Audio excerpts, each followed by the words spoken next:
dans nos cultes précédents, je vous ai parlé de l'amour du Père et je vous ai parlé de l'amour de son Fils, Jésus-Christ, envers notre humanité, envers le monde des anges et bien sûr envers chacun de nous.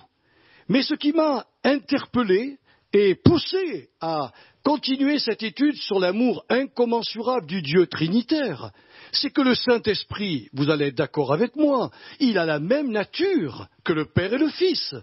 Donc il a le même amour incommensurable, je dirais même hors norme, voire même extravagant.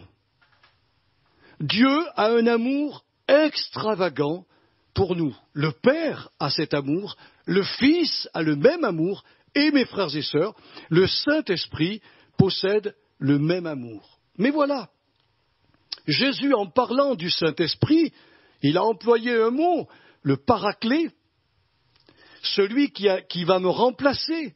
Si vous préférez, littéralement, ça veut dire un autre moi-même, c'est-à-dire égal à moi, ayant le même ministère que moi, mais manifestant l'amour hors norme de Dieu, non pas à l'extérieur, ne vous le montrons pas à l'extérieur, mais à l'intérieur de l'âme de ses élus.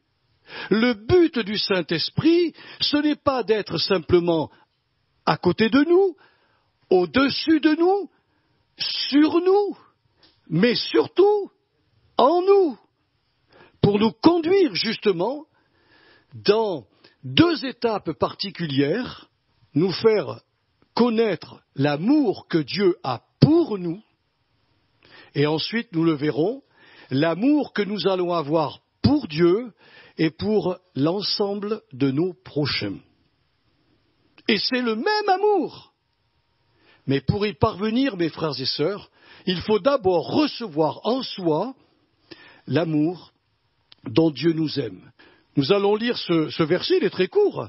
Or, l'espérance ne trompe point, parce que l'amour de Dieu est répandu dans nos cœurs par le Saint-Esprit qui nous a été donné. Alors je suis allé, évidemment, parce que nos versions françaises ne peuvent pas rendre clairement ce que le Saint-Esprit a voulu dire par ce passage de Paul. L'apôtre va utiliser le verbe répandre, il va l'utiliser au parfait passif dans le texte original, ce qui sous-entend que l'amour de Dieu pour nous a été déversé du cœur du Seigneur jusque dans nos cœurs. C'est un peu lorsqu'on prend un liquide, allez, moi je suis d'une région où il y a du bon vin. Eh bien, on débouche parfois la bouteille de vin et nous la mettons dans une carafe. C'est exactement ce qui s'est passé. L'amour de Dieu dans sa totalité, l'amour qu'il a pour nous, a été déversé de son cœur jusque dans votre cœur et le mien au moment où nous nous sommes convertis. C'est extraordinaire. Si ce n'était pas le cas, mes frères et sœurs, alors on ne pourrait jamais persévérer dans les épreuves qui nous arrivent, les épreuves de la vie, ni même posséder l'espérance extraordinaire qu'un jour nous allons entrer dans le royaume de Dieu, régner avec Jésus et être revêtus d'une onction semblable à la sienne. Il faut que nous nous sentions aimés de Dieu, inconditionnellement et durablement. Et ça, c'est l'œuvre du Saint-Esprit. C'est important. Souvent, quand nous commettons une bévue, il faut le reconnaître, on trébuche, on commet un péché, on parle mal de quelqu'un, on fait quelque chose enfin qui nous chagrine, qui n'est pas bien, on se dit, j'ai plus droit à l'amour de Dieu. Mes frères et sœurs, vous êtes aimés à cause de votre conversion, aimés de Dieu, inconditionnellement et durablement. Ce n'est pas parce que vous êtes gentil, ce n'est pas parce que vous faites des efforts pour lire la Bible et même pour vivre l'Évangile que vous êtes plus aimés que les autres. Non, il vous aime. Et cet amour-là, vous l'avez, vous ne pouvez pas le perdre, il est vraiment en vous. Ce qui est extraordinaire avec le texte grec, c'est que ce parfait passif indique qu'à un moment donné, l'amour de Dieu a été versé en nous, donc c'est au moment de la conversion, mais que cet amour, nous ne pouvons plus le perdre.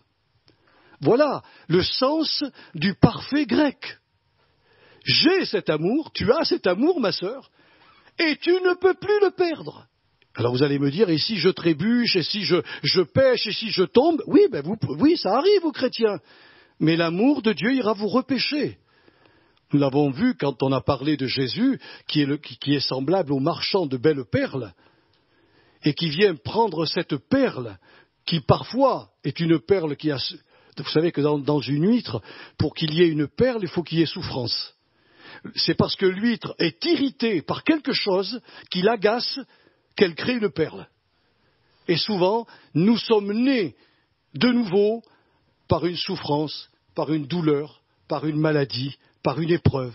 Quelque chose dans notre vie qui a mal tourné, un grain de sable qui est entré dans notre vie, qui nous a fait souffrir. Et comme nous étions la belle perle, Jésus est venu nous chercher au plus bas, il nous a nettoyés, il nous a lavés, et puis il nous a déposés dans notre église. Je me considère, moi, je ne sais pas comment vous voulez me voir, mais je suis une très belle perle, vous savez. Mais vous aussi, hein. Mais c'est le Seigneur qui le dit, mes frères et sœurs.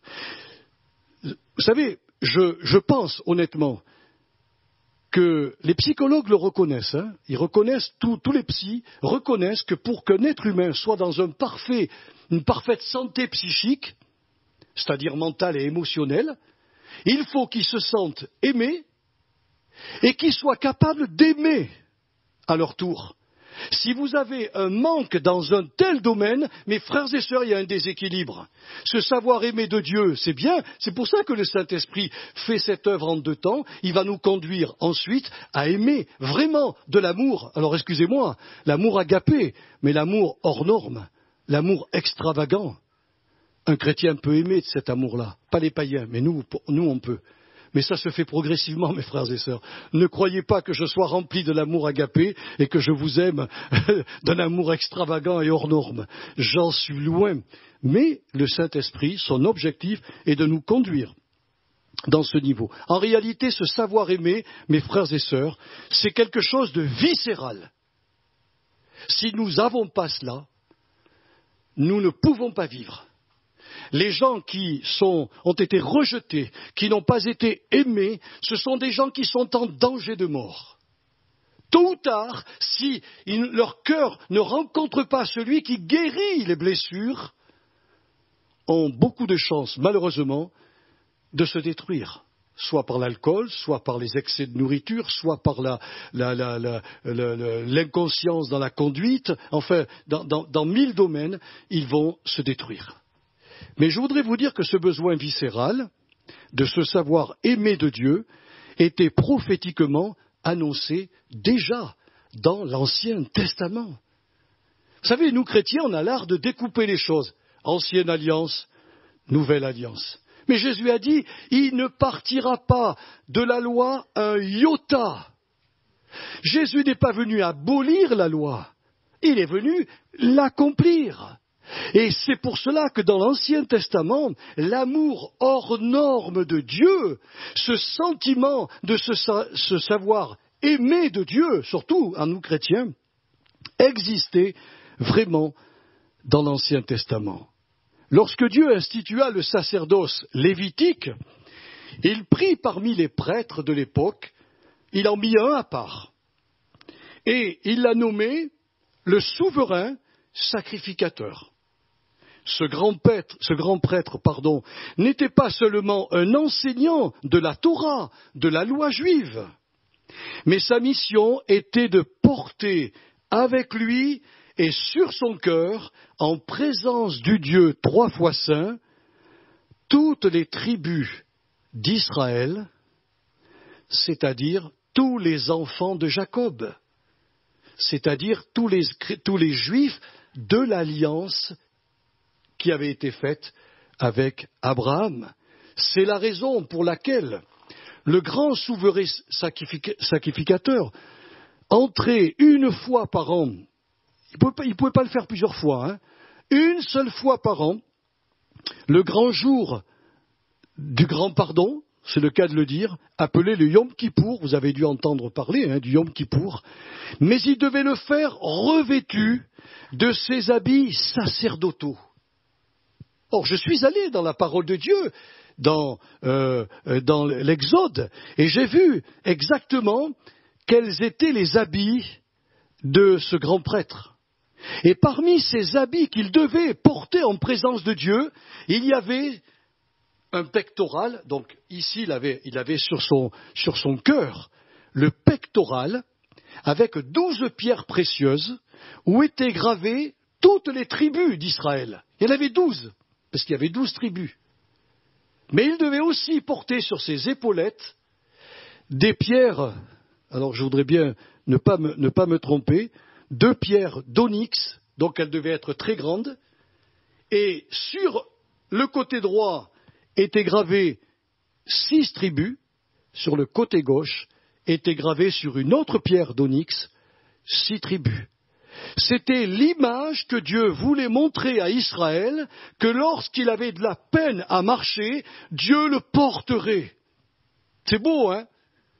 Et il voulait montrer à tous les enfants de Jacob que lorsque le grand souverain sacrificateur entrait dans le lieu très saint, déversait le sang des taureaux et des boucs sur l'endroit qui s'appelait le propitiatoire.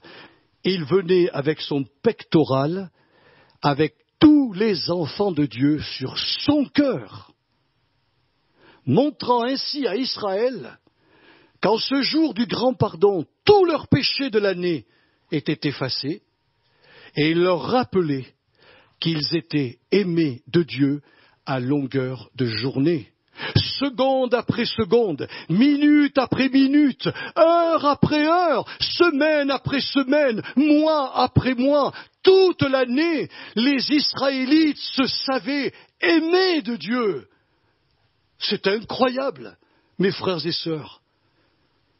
Regardez ce qui est écrit dans Exode 28, versets 6 à 30, mais je prends simplement quelques versets. Lorsque Aaron, le grand prêtre, entrera dans le sanctuaire, et il portera, c'est bien écrit, sur son cœur, les noms des fils d'Israël, gravés sur le pectoral du jugement, pour en conserver à toujours le souvenir devant l'Éternel. Quand les Israélites ne marchaient pas droit, et vous savez, vous connaissez votre Bible, ils en ont bien fait des erreurs, Que faisait le Père Céleste? Quand il voyait qu'ils avaient le cou raide, il leur dira, mais vous êtes un peuple au cou raide. Mais quand il voyait ce qu'il avait promis à Abraham, je ne les abandonnerai jamais, je les aimerai toujours, je les aimerai d'un amour éternel, d'un amour hors norme, d'un amour extravagant. Je les ai sur mon cœur tous les jours. Eh bien, savez-vous que ce grand prêtre n'était que la préfiguration de Jésus-Christ, l'unique souverain sacrificateur de la nouvelle alliance? Comprenons-nous ce que cela signifie, mes frères et sœurs? Alors que le grand prêtre n'entrait dans le lieu très saint qu'une fois par an, nous, grâce au sang précieux de Jésus-Christ, le Seigneur est en présence de son Père tous les jours, à chaque seconde, à chaque minute. Il est en permanence dans la présence de son Père pour nous montrer combien il nous aime, combien il a son regard sur nous, et combien, comme on l'a chanté, ses bras d'amour nous entourent. Nous sommes présents à l'heure actuelle, au moment où je vous parle, sur le cœur de Dieu. Nous sommes l'attention du cœur de Dieu en permanence. C'est incroyable, mes bien-aimés. Et je vais ajouter, indépendamment de nos progrès spirituels, de nos erreurs, voire même de nos péchés. Alors n'interprétez pas mal ce que je dis. C'est pas parce que il y avait des petits malins à l'époque qui disaient à Paul, puisque nous sommes dans la grâce, péchons pour que la grâce abonde, encore plus. Il leur a dit, là, vous vous trompez complètement. Si vous avez compris la grâce, vous ne pécherez plus comme avant. Vous trébucherez, c'est sûr, mais vous ne pourrez plus être serviteur du péché. Vous comprenez? Et ce savoir aimer, je ne sais pas si ça vous parle, mes frères et sœurs, mais ce savoir aimer comme cela est pour moi un équilibre sensationnel. Je sais que je ne suis parfois pas à la hauteur. Je sais qu'il y a des moments où je ne prends pas les bonnes décisions. Je sais que je ne donne pas au Seigneur ce que je devrais lui donner. Je sais que je ne le sers pas comme il voudrait que je le serve. Et que j'ai besoin de faire des grands progrès encore avec lui. Mais ce que je sais au fond de moi, oh mon frère, ce que je sais, ce que tu sais, c'est que il nous aime, il m'aime. Il m'aime. Pas parce que je lui donne quelque chose, pas parce que je fais des efforts pour marcher selon sa parole, parce que c'est le cœur même de mon Dieu. C'est son cœur. Et le Saint-Esprit a pour mission de nous transmettre cet amour agapé de Dieu, c'est-à-dire cet amour qu'il a pour chacun parmi nous. C'est incroyable, c'est beau. Je ne sais pas si vous le réalisez, mais en tout cas pour moi, je considère que c'est quelque chose de précieux. En plus de cet amour incommensurable dont jouissait le peuple d'Israël, eh bien l'Ancien Testament nous enseigne que Dieu leur a accordé 2 grâces supplémentaires dont nous aussi nous bénéficions aujourd'hui, c'est la protection et la bénédiction. Alors, vous savez, les chrétiens se disent, s'il m'aime, pourquoi il m'arrive ceci? S'il m'aime, pourquoi me met-il à l'épreuve? S'il m'aime, pourquoi dois-je vivre encore certaines galères? Mais simplement parce que le Seigneur nous aime tellement qu'il ne veut pas nous laisser comme nous sommes. C'est surprenant, hein? C'est John Stott qui avait écrit ça un jour. John Stott a servi en Angleterre et il a souvent prêché à la cour royale d'Angleterre. Il était très aimé. Eh bien, John Stott disait que Dieu nous aime tels que nous sommes, mais il nous aime trop pour nous laisser tels que nous sommes. Vous comprenez? Si le chrétien comprend ça, il va comprendre le but des épreuves. Souvent, on considère les épreuves comme étant quelque chose qui vient comme nous frapper. On confond l'épreuve avec le châtiment. Oh, ça me tombe dessus, c'est que j'ai dû faire quelque chose. Mais pas du tout. Le Seigneur vous éduque, le Seigneur veut vous faire grandir. À un moment donné, le petit agneau, il faut qu'il passe au stade de la brebis, hein. Souvent, il y a des chrétiens, je le disais à un bien-aimé, il y a des chrétiens qui ont 50 ans d'âge, ce sont des enfants spirituels. C'est pas normal, ça. Ils auraient dû, avec le temps, devenir des maîtres. C'est-à-dire, ils auraient dû enseigner les jeunes chrétiens qui arrivaient dans l'église. Eh bien, ils avaient encore besoin des rudiments élémentaires de la parole de Dieu. Nous sommes, voilà, il y en a comme ça, mais c'est terrible. Moi, je vais avoir 70 ans l'année prochaine. Vous imaginez si j'avais encore besoin du biberon? Paul leur disait, je peux pas vous prêcher la nourriture solide, vous avez encore besoin de lait, parce que vous ne connaissez pas la parole de Dieu. Et le Saint-Esprit, son objectif, c'est de nous conduire justement à connaître l'Écriture, à grandir avec le Seigneur. Donc il y a des moments dans notre vie, on sera, excusez-moi d'employer le terme, c'est un des frères que j'aime beaucoup, c'est Derek Prince, qui aujourd'hui est auprès du Seigneur. Il a écrit un livre, un petit pamphlet remarquable, Les eaux amères de la vie. Les eaux amères de la vie sont des rencontres précieuses pour Dieu. Et à un moment donné, le désert, on le traversera. C'est une nécessité, mes frères et sœurs. Non pas pour nous amoindrir, mais pour nous faire grandir. C'est une nécessité pour nous faire changer d'étape. Quand nous étions enfants, nous parlions comme un enfant. Paul l'a dit. Nous raisonnions comme un enfant. On faisait des balbutiements comme les enfants. Imaginez-vous qu'à mon âge, on continue à faire ça.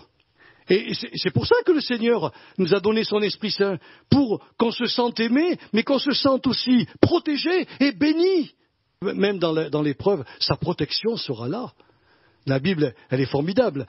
L'apôtre Paul ira écrire que Dieu ne nous tente pas au-delà de nos forces, mais qu'avec l'épreuve, il prévoit le moyen d'en sortir, afin que nous puissions la supporter. Il est formidable, notre Seigneur.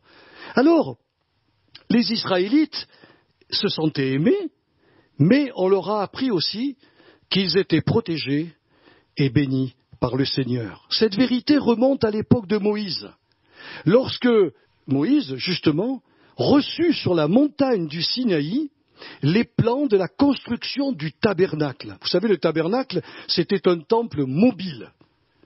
Et il y avait quelque chose d'extraordinaire, c'est que Dieu a donné à Moïse la manière dont les tribus d'Israël allaient se positionner aux quatre coins. Écoutez-moi bien, vous allez voir tout à l'heure, aux quatre coins du tabernacle. Et alors il s'est passé un épisode particulier que vous avez peut-être lu dans votre Bible. Un jour, le roi Balak, qui était bien sûr ennemi d'Israël, va demander au sorcier, prophète. Il lui a dit, tu veux venir avec moi? Je vais te faire monter sur 3 montagnes pour que tu aperçoives le camp d'Israël et que tu puisses le voir parfaitement au point de le maudire. Balaam, lui, il voyait les honneurs, il voyait l'argent, il voyait tout ça. Et vous savez que Dieu ne lui a pas permis de le faire.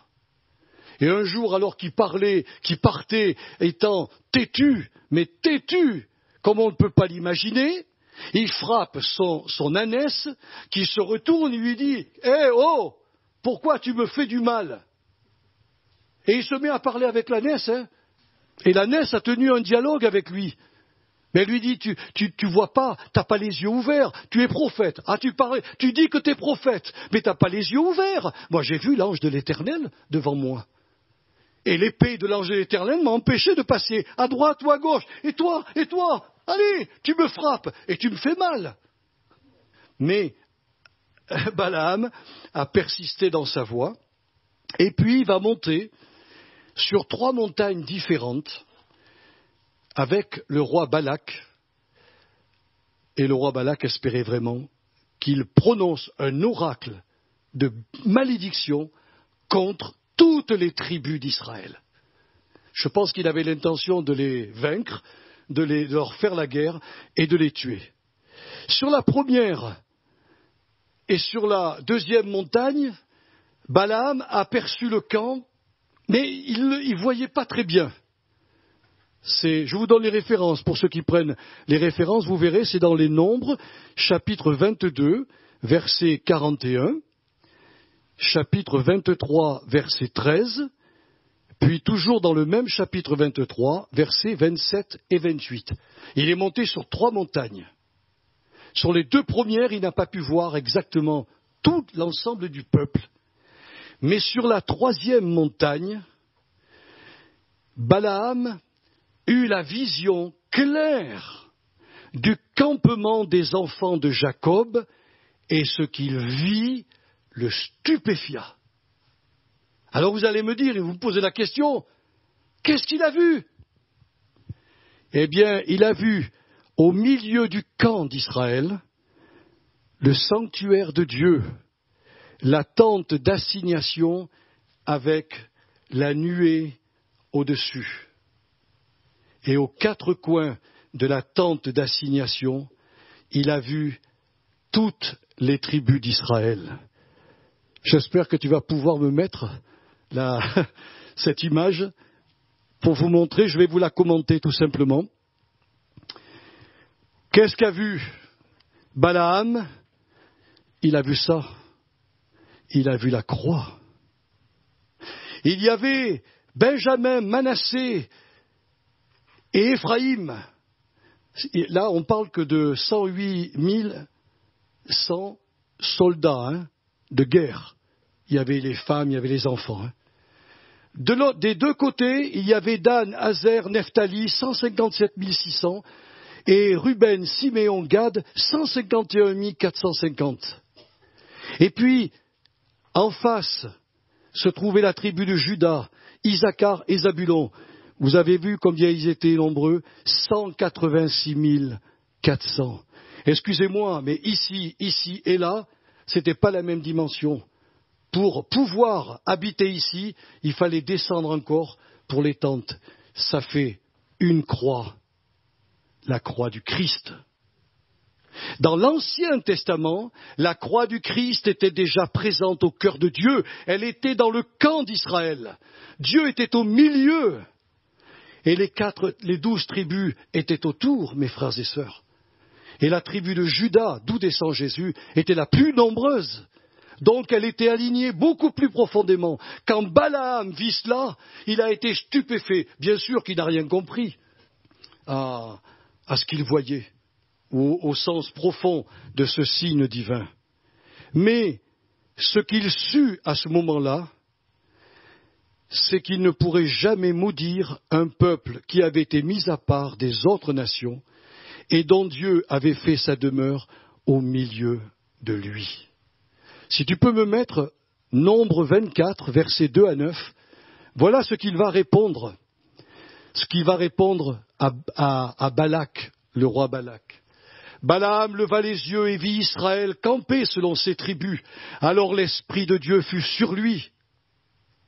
Balaam prononça son oracle et dit, « Parole de Balaam, fils de Béor, parole de l'homme qui a l'œil ouvert.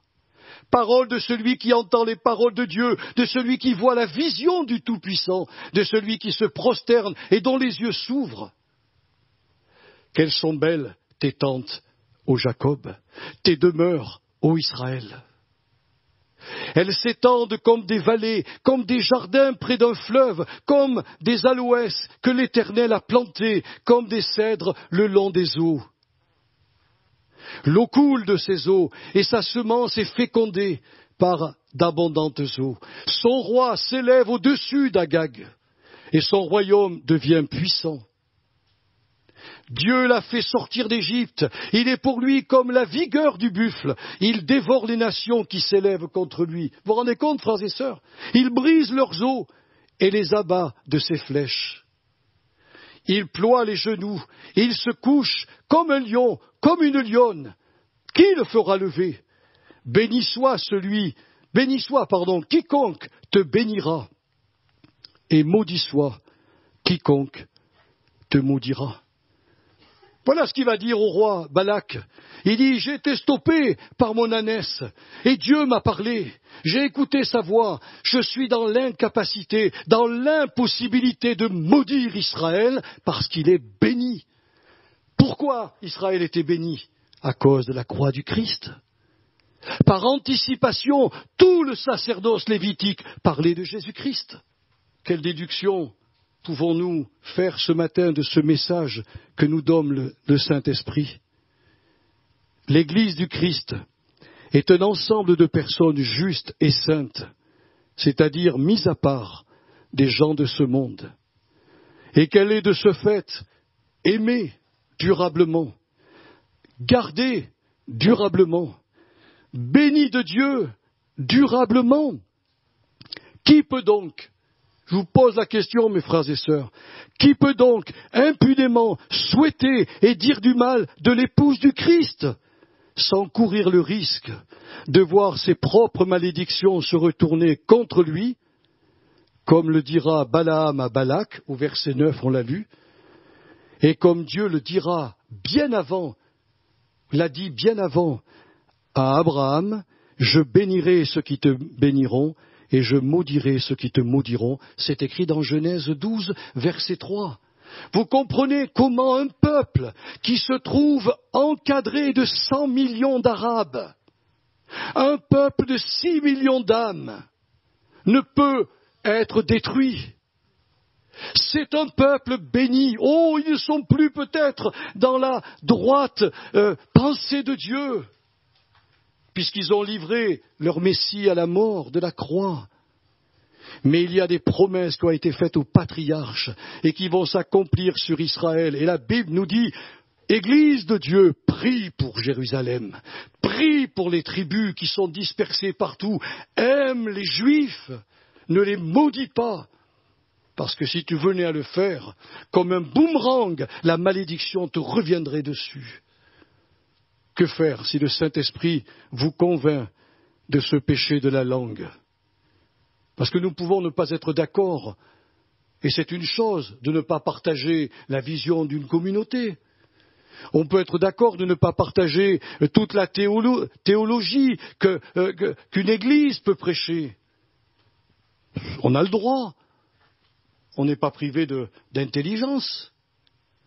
Mais ce que Dieu ne veut pas, Ce que Dieu ne souhaite pas, ce qu'il a en horreur, c'est que l'on puisse porter un jugement sans connaître les motivations profondes des cœurs sur l'Église du Christ, même sur un frère ou une sœur en Christ.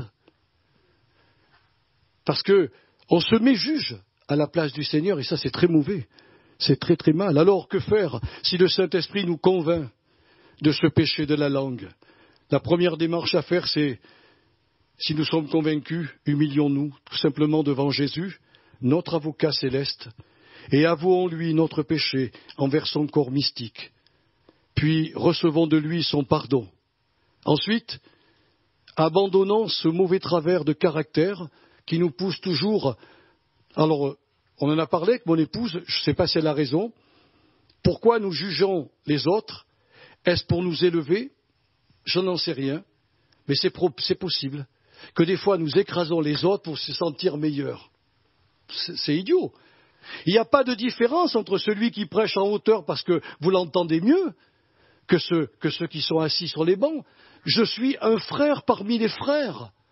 Je suis un chrétien avant toute chose. Dieu m'a donné un don ou des dons, je les manifeste, je vous les donne, je vous en fais profiter, mais je ne suis pas plus grand que vous. Ça ne me donne pas le droit à moi de porter un jugement sur les chrétiens, sur les églises, sur les pasteurs. Ça ne me donne absolument pas ce droit. Parce que la croix du Christ, elle est devenue, elle n'est pas simplement ici comme un bijou, elle est dans mon cœur. Et je dois faire attention de ne pas prononcer de telles choses. Donc, il faut qu'on abandonne ce mauvais travers, et puis le Saint-Esprit est capable de nous aider, hein, voilà. Et puis que nous adoptions tout simplement une attitude nouvelle de penser et de parler en bien de nos frères et sœurs. C'est écrit ici l'amour agapé, là. Hein. Excuse tout. Il va encore plus loin. Il croit tout. Moi, t'es naïf, hein. Spirituellement parlant, on n'est pas naïf du tout. On est rempli du Saint-Esprit. Il espère tout, même si tout lui démontre le contraire, il espère quand même. Et puis, quand il espère comme ça, il supporte tout. C'est pas l'amour humain, ça, hein. Souvent dans les mariages, on prend cet exemple, c'est tellement beau. Mais c'est l'amour de Dieu que va produire le Saint-Esprit en nous. Ça, c'est mon prochain message. Mais aujourd'hui, j'ai voulu vous montrer que le Seigneur répand dans nos cœurs l'amour que Dieu nous porte. Et ça, c'est tellement important. Alors, mes frères et sœurs, comme je vous l'ai dit, apprenons à bénir nos frères et sœurs en la foi. Apprenons à bénir les serviteurs de Dieu. Puis bénissons aussi les églises qui nous accueillent et qui sont, de toute manière, toutes différentes. C'est la beauté de Dieu. Il y a des églises où ça remue vraiment, alors ça y va, hein. Il y a des églises où ils ont sur l'estrade des orchestres, en fait, des gens qui sont des professionnels dans le chant. Et puis quand vous les écoutez, vous êtes transportés. Bon, ouais, il y a des églises comme nous où on chante des fois presque a cappella. Mais je peux vous dire, le Seigneur apprécie notre louange aussi bien que la leur, hein. Il ne fait pas de différence. Il ne va pas dire, si tu ne vas pas dans une église où il y a du bruit, c'est pas ça, l'onction. Il faut rester dans ces églises-là. Parce que c'est là que demeure la puissance divine. C'est pas vrai. La puissance de Dieu est aussi bien chez nous qu'ailleurs. Mais ça, c'est notre travers, c'est notre vie charnelle qui nous fait voir les choses comme ça. Et puis bénissons les églises qui nous accueillent donc, et dans lesquelles habite le Seigneur. C'est ça qui est important.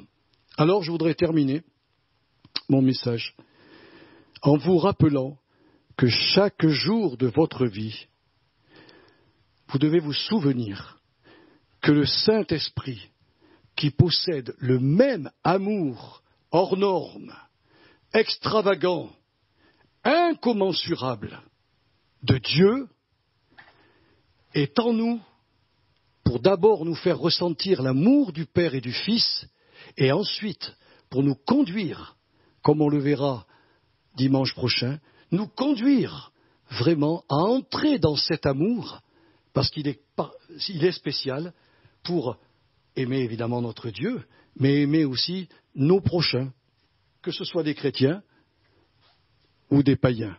Mais rappelez-vous toujours ce que je viens de vous dire ce matin, et j'espère que ça va être gravé dans votre esprit. Vous êtes aimés, vous êtes protégés, et vous êtes bénis du Seigneur. Et vous n'avez aucun risque à craindre de gens qui vous maudissent. Parce que la Bible nous dit, la malédiction sans cause n'aura pas d'effet. Donc, ils peuvent bien nous critiquer, ils peuvent bien nous juger, ils peuvent bien dire du mal de l'Église du Seigneur, ils peuvent dire du mal de tous les pasteurs et de tous les chrétiens. Qu'est-ce qu'on en a à faire? La Bible nous dit que nous sommes durablement et inconditionnellement aimés, protégés et bénis. Père Saint, ce matin, on est heureux de se savoir aimé de toi, de se savoir protégé par toi et de se savoir béni tous les jours de notre vie, indépendamment de nos progrès spirituels, indépendamment de nos erreurs, voire même, si je peux me permettre, de nos péchés, parce que Seigneur, des fois nous sommes piégés et nous sommes pris comme l'oiseau dans un filet. Mais Seigneur, on ne perdra jamais, jamais, jamais ton amour, ni ta protection, ni ta bénédiction. Alors ce matin, Seigneur, que mes sœurs et mes frères soient vraiment gardés par toi, mais surtout qu'ils réalisent pour leur équilibre mental et émotionnel qu'ils sont aimés de toi en permanence et qu'ils n'ont rien à craindre. Et si parmi nous, quelques-uns ont été rejetés ou ont ce sentiment de rejet, alors il peut y avoir un échange entre toi, Jésus, et eux. Parce que toi, sur la croix, tu as pris nos malédictions, tu as pris nos rejets, tu as pris notre manque d'amour, et tu nous as donné tout le contraire, et tu as rempli nos cœurs, afin que nous possédions tous un équilibre mental et émotionnel, ce qui est le premier pas ou la première démarche d'une bonne santé spirituelle. Je vous bénis, mes frères, et je vous bénis, mes sœurs, dans le nom de Jésus ce matin, et que le Saint-Esprit grave ce message à l'intérieur de votre cœur, dès maintenant et pour toujours. Amen. Amen. Merci, Seigneur.